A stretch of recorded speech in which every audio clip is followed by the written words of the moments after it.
శ్రావణ మాసం వేళ బంగారం వెండి ధరలు భగ్గుమన్నాయి. వరుసగా రెండో రోజు రేట్లు పెరిగి 3 నెలల గరిష్ట స్థాయికి చేరుకున్నాయి. అమెరికా డాలర్ బలహీనపడటం, అంతర్జాతీయ మార్కెట్లలో సానుకూల ధోరణులతో పెట్టుబడిదారులు విలువైన లోహాల వైపు మొగ్గు చూపడమే ప్రధాన కారణమని తెలుస్తోంది. బంగారం వెండి ధరలు 3 నెలల గరిష్టానికి చేరాయి. 99.9% స్వచ్ఛమైన 10 గ్రాముల బంగారం ధర 1200 రూపాయలు పెరిగి పన్నులతో కలుపుకుని 1,63,500కు చేరుకుంది. ముందు రోజు ఇది 1,62,300గా ఉండేది.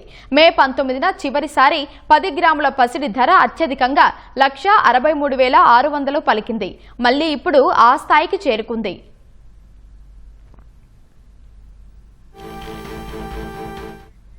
బంగారం బాటలోనే వెండి కూడా పరుగులు పెడుతోంది. కిలో వెండి ధర ఏకంగా 5,000 రూపాయలు ఎగబాకి 15 వారాల గరిష్ట ధర 2,50,000కు చేరుకుంది. గురువారం 2,45,000గా ఉన్న వెండి గత 2 సెషన్లలోనే ఏకంగా 15,000 రూపాయలు లాభపడింది.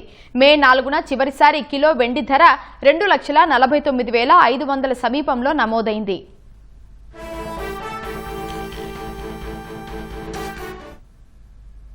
అంతర్జాతీయ మార్కెట్లలోనూ పసిడి, రజతం ర్యాలీ కొనసాగుతోంది.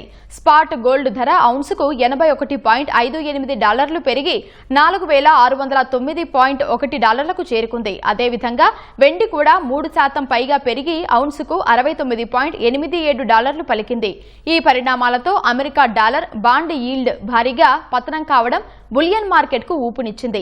అమెరికా ట్రెజరీ చర్యల మన్నికపై పెట్టుబడిదారుల్లో సందేహాలు ఉన్నప్పటికీ బంగారం తన లాభాలను నిలబెట్టుకుంది.